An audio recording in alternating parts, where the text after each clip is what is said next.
Facebook সহ অন্যান্য সামাজিক মাধ্যমে একটি গুজব রীতিমতো ভাইরাল হয়েছে।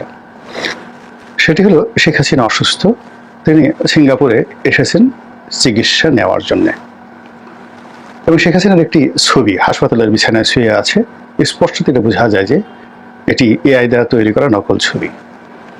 তো সেই ছবিকে কেন্দ্র করে বলার চেষ্টা করছে যে তিনি জীবন মৃত্যুর সন্ধিক্ষণে, এই প্রচার করে একদল লোক রীতিমতো আনন্দে উৎসবে মেতে উঠেছেন। অন্য যে গ্রুপটি তারা বলার চেষ্টা করছেন যে শেখ হাসিনা যে সিঙ্গাপুরে এসেছে, তিনি ভারতীয় পাসপোর্টে এসেছেন, এত খারাপ যে বাংলাদেশের নাগরিকত্ব ত্যাগ করে তিনি ভারতে গিয়ে ভারতের নাগরিকত্ব গ্রহণ করেছেন। এবং একটা গ্রুপ অনেক আগে থেকেই তার বিরুদ্ধে প্রচারণা চালাচ্ছে যে শেখ হাসিনা এখন আর মুসলমান নেই, তিনি হিন্দু হয়ে গেছেন। তো এই প্রচারণাটা এত বেশি মাত্রায় চলছে এবং যেটার অ্যাগেনস্টে এখনো পর্যন্ত আওয়ামী লীগের কোনো দায়িত্ববান ব্যক্তি কোনো বক্তব্য দেননি। এবং আমি আজকের এই দিনে যে ভিডিওটি করছি, অর্থাৎ এই গুজব শুরু হওয়ার পর থেকে আমরা শেখ হাসিনার পক্ষ থেকে কোনো অডিও বার্তা শুনিনি। ফলে এটা ধুমায়িত হচ্ছে এবং এটার আদৌ কি বাস্তব ভিত্তি আছে কি নেই সেটি বড় বিষয় নয়। বড় বিষয় হলো যে শেখ হাসিনাকে নিয়ে একটি আন্তর্জাতিক চক্রান্ত চলছে, পক্ষে এবং বিপক্ষে। এক, দুই নম্বর হলো যে শেখ হাসিনাকে মৃত দেখার জন্য যেভাবে এক পক্ষ মানে রীতিমতো চোখে টর্চ লাইট লাগিয়ে তারা তাকিয়ে আছে যে কখন তার মৃত্যু সংবাদ আসবে, আবার অন্য পক্ষ তার সুস্থ থাকা, তার বেঁচে থাকা এবং তার ফিরে আসা নিয়ে ভীষণ রকম আশাবাদী। এবং তারা শেখ হাসিনার যে কোনো অধঃপতন, যে কোনো রোগাক্রান্ত হওয়ার খবর কিংবা তার অবর্তমানে দল কিভাবে চলবে এই কথাগুলো অনেকে কল্পনাই করতে পারছেন না। তো সেই জায়গাতে আসলে তিনি কেমন আছেন, কোথায় আছেন, কিভাবে আছেন, এই বিষয়গুলো নিয়ে আমাদের আসলে খোলামেলা আলাপ আলোচনা করার সময় এসেছে।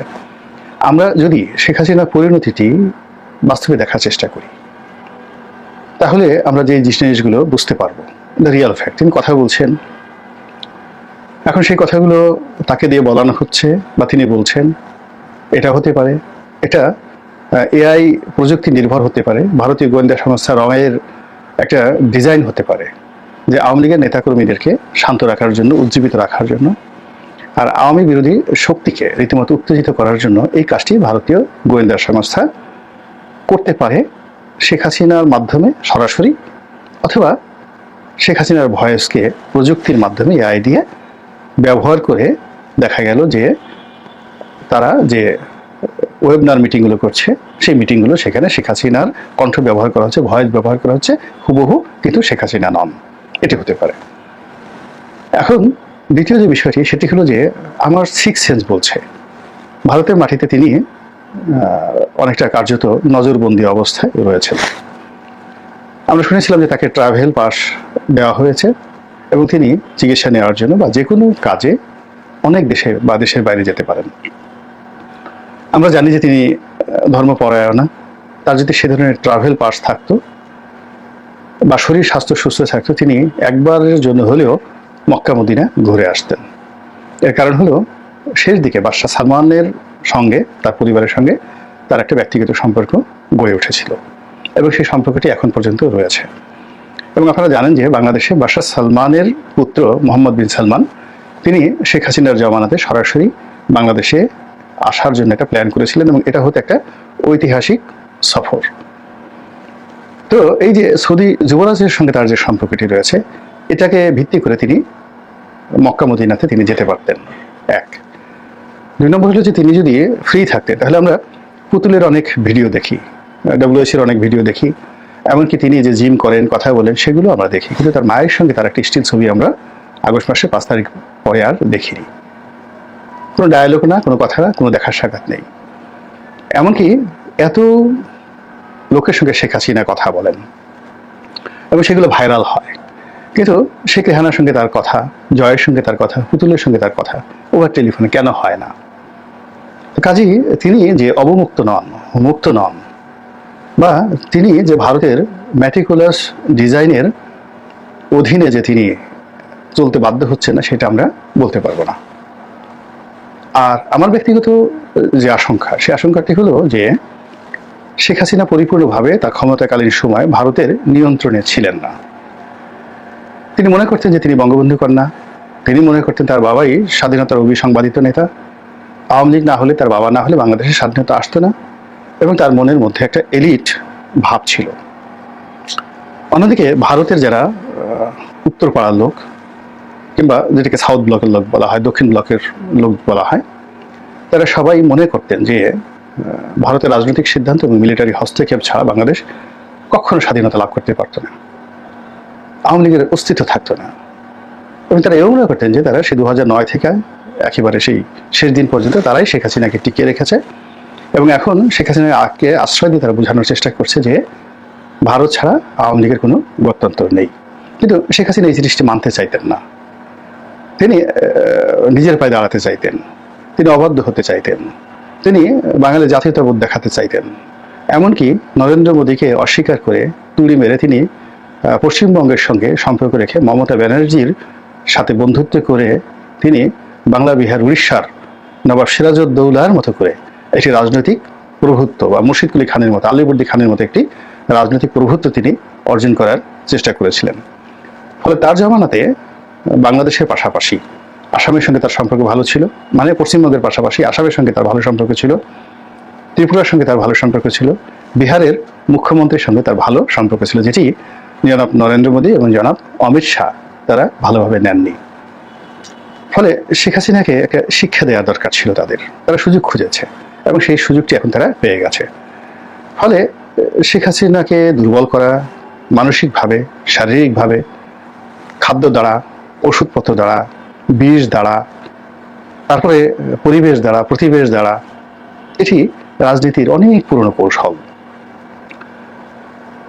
মুঘল আমল থেকে, তারও আগের থেকে এরকম অবাধ্য বড় বড় শাসকদেরকে ধরে এনে দিল্লিতে নজরবন্দি করে রাখা হতো। অনেক সময় গোয়ালিয়র দুর্গে, বিখ্যাত কুখ্যাত গোয়ালিয়র দুর্গে তাদেরকে বছর পর বছর আটকে রাখা হতো এবং তাদেরকে সেই মানসিকভাবে অসুস্থ বানিয়ে দিল্লির অনুগত করতে বাধ্য করা হতো, অথবা তাদেরকে ধরাধাম থেকে তারা ওই জেলখানাতেই মরে যেতেন। কৌশলগত কারণে দিল্লি তাদেরকে মৃত্যুদণ্ড দিতে পারেননি। এটা সমগ্র ভারতবর্ষে, যেমন শিবাজি রাওকে গ্রেপ্তার করে অনেকদিন আওরঙ্গজেব আটকে রেখেছিলেন, তিনি তাকে মৃত্যুদণ্ড দিতে পারতেন। কিন্তু এটা হিন্দু কমিউনিটির উপর ভীষণ রকম একটা, যাকে বলা হয়, নেতিবাচক প্রতিক্রিয়া তৈরি হতো। তো এই কারণে শিবাজিকে জামাই আদরে তিনি বন্দি করে রাখতে বাধ্য হয়েছিলেন আগ্রার দুর্গে। তো একইভাবে শেখ হাসিনাকে নিয়ে ভারতের যে প্ল্যান ABCD, সেই প্ল্যানের মধ্যে তার যে একটা তেজি ভাব রয়েছে, সেই তেজি ভাবটিকে নিষ্প্রাণ করার জন্য, তাকে নিষ্প্রভ করার জন্য যদি কোনো ওষুধ প্রয়োগ করা হয়, আমি অবাক হব না। এটি ভারতের চাণক্য নীতিতে রয়েছে। এবং তাকে যদি মানসিকভাবে দুর্বল করে দেওয়া হয় এবং তাকে যদি ওই অবস্থায় বাংলাদেশে ফেরত পাঠানো হয়, তার কোনো কার্যকারিতা থাকবে না।